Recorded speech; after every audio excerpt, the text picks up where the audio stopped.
Hello everyone. Welcome back to the series of lectures in rheumatology. Today we'll be discussing about sarcoidosis. So what exactly is this sarcoidosis? Sarcoidosis is a multi-system inflammatory disorder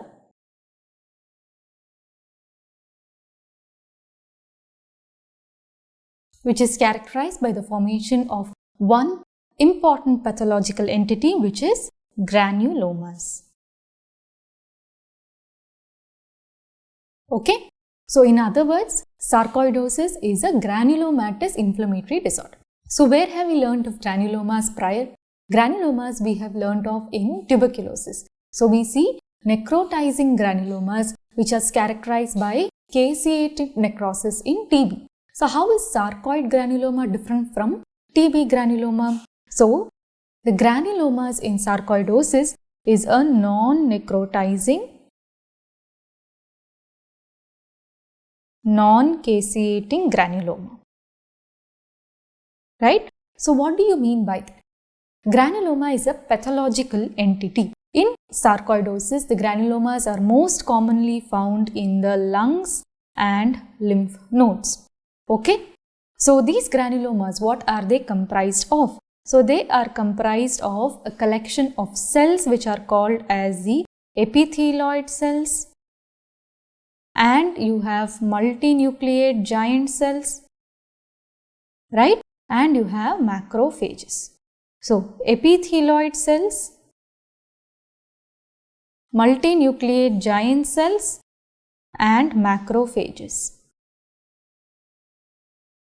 with a central clearing. So this is what we basically describe as a granuloma. In the center, you have a lot of hyaline material, and if this hyaline material shows the presence of a cheesy substance, this is what we call as caseation, and caseation is found in your tuberculous granulomas. But in sarcoidosis, you find non-caseating granulomas. Okay, so this is the most important feature that you have to remember. It is a non-caseating, non-necrotizing granulomatous inflammatory disorder which predominantly affects the lungs and lymph nodes. Okay, so this is what in brief is sarcoidosis. So how do you classify this inflammatory disorder? Sarcoidosis can be classified into acute forms and chronic forms. Okay, so acute sarcoidosis can present in the form of two syndromes. One is your Heerfordt syndrome. Okay, Heerfordt-Waldenstrom syndrome.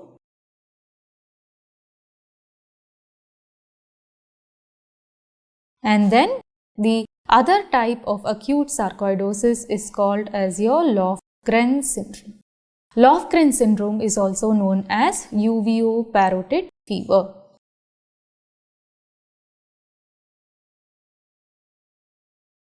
Okay, so sarcoidosis can be classified as acute forms and chronic forms. Chronic sarcoidosis presents quite differently. It presents with predominantly lymphadenopathy, and it can also have extra lymph node manifestations. It can involve the lungs, it can involve the joints, which we will be learning. Acute sarcoidosis is of two types, the Heerfordt syndrome as well as the Lofgren syndrome. Okay, so what are the risk factors for the development of sarcoidosis? Sarcoidosis is more common in the black race. Okay, sarcoids is more common in the black race, and it occurs more commonly in males. Right, so it is more common in males and approximately in the 30 to 40 year age group. Alright, so there are certain genetic factors which are associated or been implicated in the pathogenesis of sarcoidosis. What are they? So you have to remember certain HLA genes. So one is HLA-DRB103, which is associated with Lofgren syndrome. Okay, 103 is associated with Lofgren syndrome. HLA-DRB104 has been found to have a protective role, and HLA-DRB111 is associated with cardiac sarcoidosis. Okay, fine. So which HLA has a protective role? It is 104, and 103 is associated with Lofgren syndrome. Just for our knowledge, HLA DRB103 is also associated with SLE, Sjogren syndrome and dermatomyositis, and HLA-DRB104 is also associated with APS and rheumatoid arthritis. Okay, so these are some of the important HLA or genetic factors that you have to remember in the pathogenesis of sarcoidosis. Now let us understand how and what is the basis behind which the granulomas are formed in sarcoidosis. Okay, so we know that there are certain HLA predisposition factors. So in a genetically predisposed individuals, there can be certain environmental triggers which have also been found. Some of the environmental triggers most commonly have been attributed to some kind of viruses. Okay, which viruses exactly have an association we have not been able to point out. Certain other environmental trigger factors, including environmental stress, can result in the cascade of pathways which result in sarcoidosis. Okay, so in a genetically predisposed individuals who has an environmental trigger, what is the first step in the pathogenesis of sarcoidosis? The first step is the stimulation of this antigen presenting cells. Okay, so the antigen presenting cells are triggered. Antigen presenting cells are part of the innate immune system which is going to recognize certain antigens. Okay, so any of these triggers, predominantly the environmental and genetic triggers, can stimulate these antigen presenting cells, and the antigen presenting cells are abnormally activated and they are going to interact with the CD4 T cells. Okay, and this interaction is basically brought about by the HLA and the MHC class 2 receptors. So the antigen presenting cells which are going to recognize these abnormal antigens is going to activate the CD4 cells. Now, once these CD4 cells, which is your CD4 T cells, are abnormally activated, there are certain important cytokines which are responsible for the formation of the sarcoid granuloma. So, what are those important cytokines you have to remember? You have to remember interferon gamma. You have to remember interferon gamma. You have to remember interleukin 2. You have to remember TNF and interleukin 18. Okay. So, all of these pro-inflammatory cytokines are stimulated, and these pro-inflammatory cytokines are the ones which are responsible for the formation of this non-caseating granuloma which you see in sarcoid. Okay. So, the TNF, the interleukin 8, the endothelin, all of them are responsible for conversion of acute forms of sarcoidosis into chronic forms which can result in fibrosis in different parts of the body, predominantly the lungs. So, chronic sarcoidosis can have fibrosis in the lungs, and chronic persistence of the granuloma, chronic persistence of the sarcoidosis is brought about by these cytokines, which is TNF, interleukin 8, endothelin. Okay. So, in many of the patients, the acute forms of sarcoidosis can resolve in itself. So, if there is activation of interleukin 10, it can also result in resolution of symptoms. It can also result in resolution of the granulomas, right? So, in many of the patients, acute sarcoidosis can progress into chronic sarcoidosis. So, remember, in a genetically predisposed individual, there is activation of the antigen presenting cells, interacts with the T cells, and there is excessive production of cytokines like interferon gamma, interleukin 2, tumor necrosis factor, interleukin 18, all of this which results in the formation of the non-caseating granuloma, which is the hallmark feature of sarcoidosis. Fine. Now, what is the concept of immune paradox in sarcoidosis? So, whenever you see a sarcoid granuloma,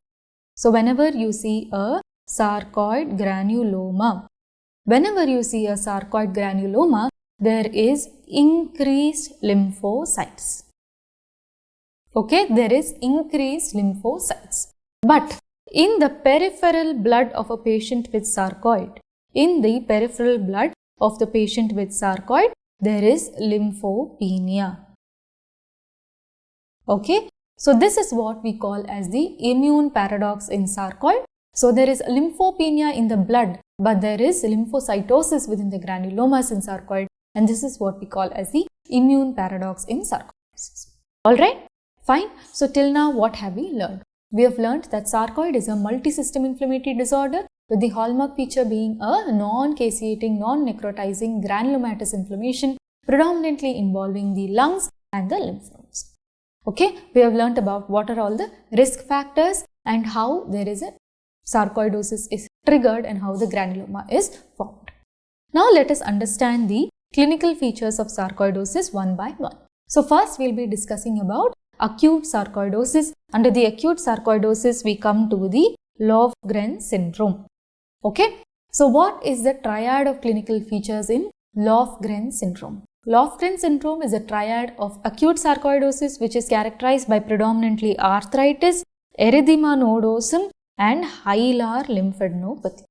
So remember, arthritis, erythema nodosum and hilar lymphadenopathy. So what type of arthritis do you get in Lofgren syndrome? So this Lofgren syndrome is characterized by a bilateral symmetric synovitis. Bilateral symmetric synovitis which predominantly affects the ankle. Okay, so you can have bilateral symmetric synovitis which predominantly affects the ankles and it may or may not show erosions. So some amount of erosions can be there, especially in sarcoidosis. Okay, so in Lofgren syndrome, the arthritis will be a bilateral symmetric synovitis affecting the bilateral ankle joints. Okay, the next symptom which we will be looking at is erythema nodosum. What is erythema nodosum? Erythema nodosum refers to painful erythematous lesions. Painful erythematous, slightly raised lesions over the shin. Right? So this image is what is showing you this painful erythematous lesions over the shin or the pretibial region. This is what we call as erythema nodosum. So erythema nodosum is a skin condition associated with acute sarcoidosis, Lofgren syndrome. It may also be seen in certain other conditions such as Crohn's disease, tuberculosis and so on. Okay, so this is the second part of the triad of Lofgren syndrome. The third is the presence of this prominent hilar lymphadenopathy. Okay, so the prominent hilar lymphadenopathy is seen in Lofgren syndrome. Okay, so this is your Lofgren syndrome. Arthritis, hilar lymphadenopathy, erythema nodosum. Then the second type of acute sarcoidosis is called as Heerfordt-Waldenstrom syndrome. So what is the triad of symptoms there? It comprises of uveitis. Then it can be associated with bilateral element type of 7th cranial nerve palsy. So the most common cranial nerve involved in sarcoidosis is bilateral element 7th cranial nerve palsy. Okay, so what are the other causes for bilateral 7th cranial nerve palsy? You have to remember Lyme's disease. And remember Guillain-Barré syndrome. Right, so these are the other two causes for bilateral element type of 7th cranial nerve palsy, and the other important cause is your Heerfordt-Waldenstrom syndrome. Okay, apart from this, you can also have bilateral symmetric parotitis. Okay, so where are the other conditions where we have learnt about bilateral symmetric parotitis? Bilateral symmetric parotitis can be seen in viral illnesses such as mumps, EBV, infectious mononucleosis, correct? Then, what are the rheumatological conditions where you can have bilateral symmetric parotid gland involvement? It can be seen in Sjogren's syndrome. And the other condition, important differential diagnosis, is IgG4 related disease. Okay, so these are the other conditions where you can find bilateral parotitis. So uveitis, parotitis and bilateral element 7th cranial nerve palsy is a triad for Heerfordt-Waldenstrom syndrome. It is also called as UVO parotid fever. Okay, so these are the two forms of acute sarcoidosis. Now let us look at chronic sarcoidosis and the various clinical manifestations it can present with. So the most common organ which is involved is the lung. So the most common organ involved in sarcoidosis especially in its chronic forms, is the lung.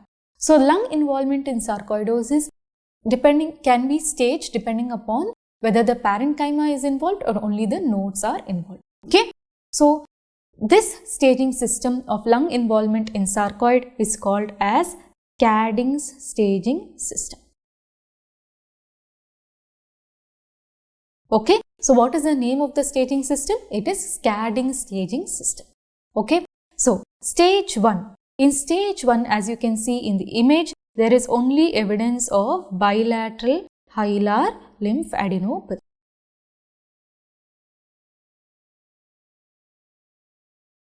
Okay, then in stage 2, you have lymph nodes, bilateral lymph nodes, along with certain infiltration as well. So lymph nodes along with parenchymal involvement is what is stage 2.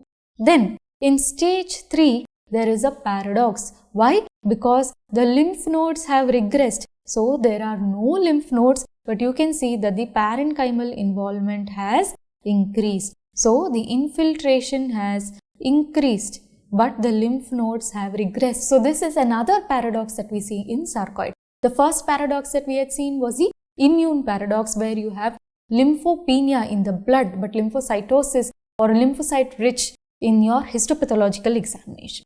Okay, and stage 4 is where you have complete fibrosis. You have complete fibrosis in the lung. So predominantly it will present as an interstitial lung disease pattern. Okay, fine. So this is the Cadding's staging system for lung involvement in sarcoidosis, especially the chronic form.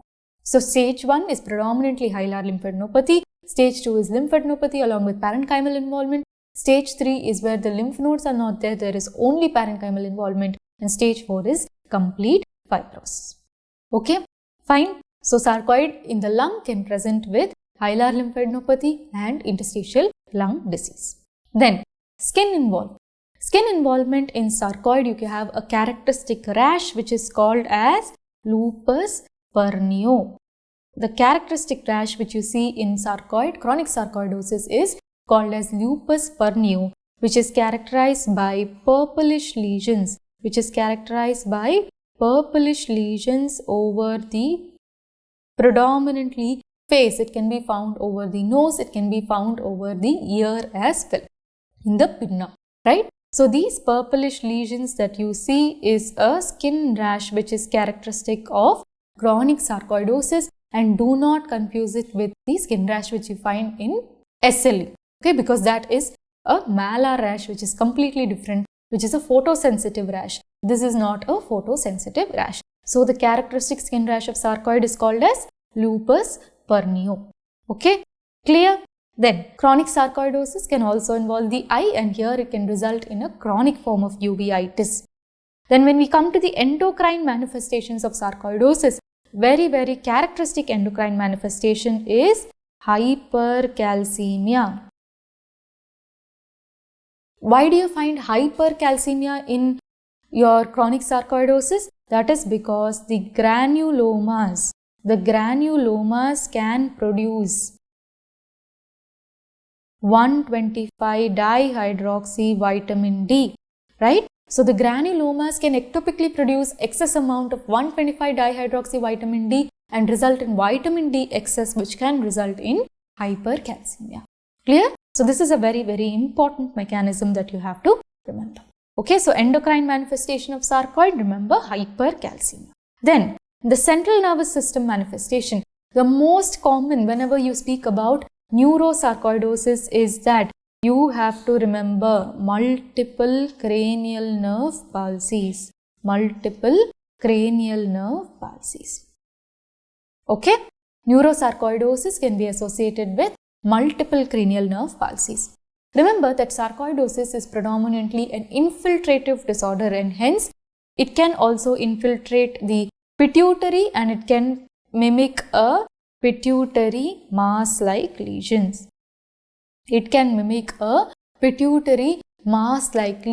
Sarcoid can present like a pituitary mass because of infiltration into the pituitary. And once it infiltrates into the pituitary, what are the symptoms it is going to present with? it causes granulomatous inflammation of the pituitary, and it can present with diabetes insipidus. Okay, so it can present with diabetes insipidus, and over the course of time it can also result in panhypopituitarism. Okay, so remember, the first clinical manifestation of neurosarcoidosis would be multiple cranial nerve palsies, and infiltration in the pituitary gland is going to result in diabetes insipidus and then followed by panhypopituitarism. Okay, sarcoidosis can also cause basilar meningitis, and this is predominantly an aseptic meningitis. This is an aseptic meningitis, and in the spinal cord it can also result in MS-like lesions. It can result in multiple sclerosis-like lesions. Okay, clear? So this is about the various manifestations or various neurological manifestations of sarcoid. Then, can sarcoid involve the cardiovascular system? Yes, very importantly. So you might think that sarcoidosis predominantly causes what type of cardiomyopathy, because it's an infiltrative disorder.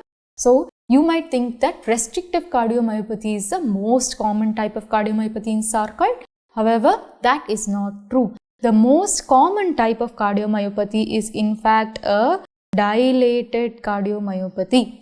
Sarcoidosis no doubt causes a restrictive cardiomyopathy, yes, but the most common phenotype with which they present is a dilated cardiomyopathy.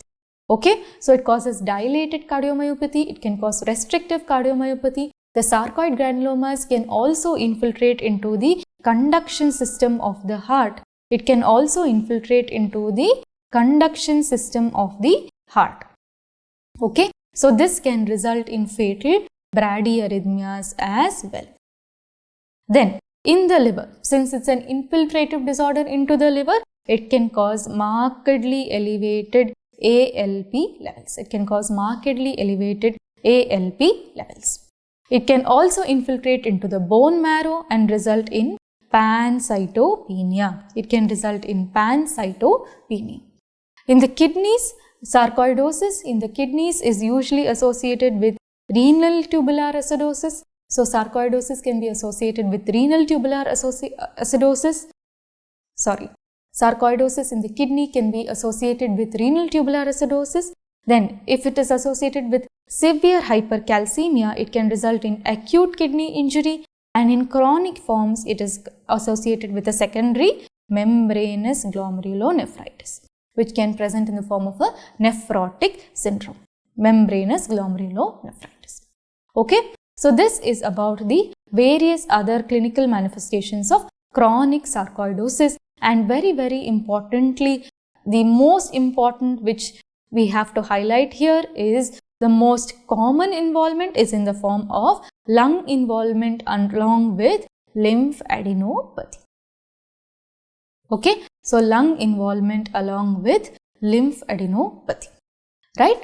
So this is the most common clinical feature, lung involvement with lymphadenopathy. Then in the skin involvement, the characteristic rash that you have to remember is Lupus Pernio. In the eye, it can cause uveitis. Another very important feature of sarcoid manifestation in the eye is that it can result in pseudotumors. It can result in pseudotumors very similar to your IgG4 related diseases. It can involve the orbit and result in orbital pseudotumors as well. Endocrine manifestation, remember hypercalcemia, because granulomas produce ectopic 125-hydroxyvitamin D. Cranial nerves, multiple cranial nerve involvement in neurosarcoid, basilar meningitis, pituitary masses, MS-like lesions in the spinal cord. In the CVS, dilated cardiomyopathy, involvement of the conduction system of the heart, it can also cause restrictive cardiomyopathy.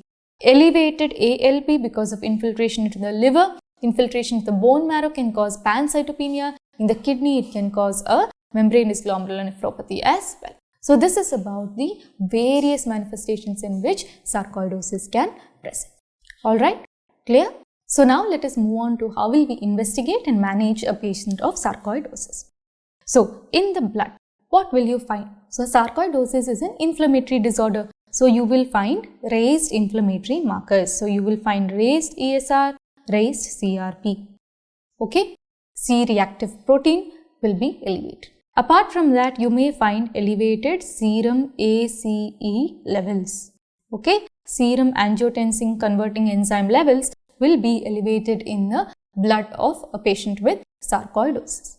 Fine, right? And what happens in the CBC? You will find lymphopenia. You will find lymphopenia.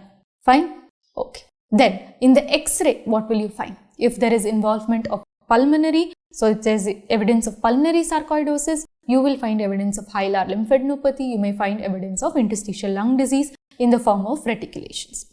If you do a bronchoalveolar lavage, you will find increased CD4 to CD8 ratio. You will find increased number of CD4 to CD8 ratio, increased number of CD4 cells in the bronchoalveolar lavage in a patient with sarcoid. The diagnosis of choice or the investigation of choice would be how? You do a transbronchial lung or a transbronchial lymph node biopsy. Okay? So, if you do a transbronchial lymph node biopsy of the hilar lymph nodes, this is what we call as the endobronchial ultrasound transbronchial lymph node aspiration.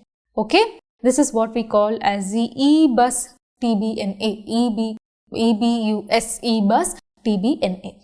So, if you do a transbronchial lymph node biopsy, you will find evidence of your non-caseating granulomas. You will find evidence of your non-caseating granulomas. Okay. Then on the PET-CT, what are you going to find? On the PET-CT, you will find evidence of generalized lymphadenopathy. You may find evidence of generalized lymphadenopathy, or you may find only evidence of lymphadenopathy predominantly in the lungs, your hilar lymphadenopathy. Previously, we used to do another scan which is called as the gallium scan. Okay, which is called as the gallium scan. And this is basically a radionuclear uptake scan, where if the activity in the lymph nodes is more, the uptake will be more and it is going to light up. Okay, so this is what was called as the gallium scan, which is not used frequently now. So in the gallium scan, we would find uptake of the paratracheal lymph node along with the two hilar lymph nodes. Okay, so you may find uptake in the right paratracheal lymph nodes along with the two hilar lymph nodes, and this uptake, pattern of uptake, is what we call as the lambda sign. This is what we called as the lambda sign. Okay, fine. So the kind of uptake where there is increased uptake in the hilar as well as the right paratracheal lymph node is called the lambda sign, which you can see on the gallium scan. Apart from that, there was also another sign which was described. So, there has been an increased uptake in the bilateral lacrimal as well as the parotid glands. There has been increased uptake in the bilateral lacrimal as well as the parotid glands in your gallium 67 scans, and this was what was called as the panda sign. Okay, so two noteworthy signs which you should remember is the panda sign and lambda signs, which are signs which are uptake in the lymph nodes as well as the lacrimal as well as the parotid glands, which is seen in sarcoidosis. Okay, so remember gallium sign, remember gallium scan, lambda sign and panda sign. Fine. So this is about the different set of investigations that you would like to do to diagnose a patient with sarcoid. Now let us understand the management. Okay, so first let us look at acute sarcoidosis. How are you going to manage the patient? So most of the time, a patient with acute sarcoidosis may have minimal to no symptoms. Okay, if they have minimal to no symptoms and there is no evidence of any neurologic, cardiac, ocular involvement, there is no hypercalcemia, your ACE levels are normal, then you do not have to provide them with any therapy. Most of the time, an acute sarcoidosis may just be a self-limiting condition and it does not progress to chronic sarcoidosis. Only when there is involvement of the neurological involvement or cardiac involvement, ocular involvement, then you should consider systemic therapy. Now, if there is only a single organ that is involved in acute sarcoidosis, then if it is only skin or eye involvement, then you can try topical steroids. If there is involvement of the heart or the neurological system, then systemic steroids are required. So always remember, the first line treatment for the management of sarcoidosis is steroids. If there is a symptomatic involvement and multiple organs are involvement, then glucocorticoids, systemic glucocorticoids are required, but you may have to taper it down over 6 months to less than 10 mg dose to avoid your glucocorticoid related systemic toxicities. But if you are not able to taper, the moment you begin to taper the steroid dose, the patient is having relapse in symptoms, then you may include a second line drugs. The second line drugs includes Methotrexate, HCQS, Azathioprines, which are your DMARDs. Okay? So this is about how you manage acute sarcoidosis. So most of the time, if it is a self-limiting condition, you do not have to treat them. Okay? If there is single organ involvement, just like a skin involvement or ocular involvement, topical steroids can be used. If there is systemic involvement, joint, neurologic, cardiac involvement, then systemic glucocorticoids along with second line drugs may be required. So, chronic disease. In chronic disease, if the glucocorticoids are tolerated and the dose you have been able to reduce or taper it down to less than 10 mg per day, then you can continue systemic glucocorticoids. If it is not tolerated, alternative agents like Methotrexate, HCQ, Azathioprine, MMF can be used. If the glucocorticoids have not been effective and there is more severe involvement like cardiac sarcoidosis requiring pacemaker and so on, then other agents like cyclophosphamide, thalidomide, infliximab can be used. Clear? So this is about sarcoidosis. So what all have we learned? We have learned that sarcoid is a multisystem inflammatory disorder. Characteristic is granuloma formation. We have learnt about the immunopathogenesis, we have learnt about the various clinical features and how do you manage sarcoid. So with this, we have come to the end of our chapter. Thank you.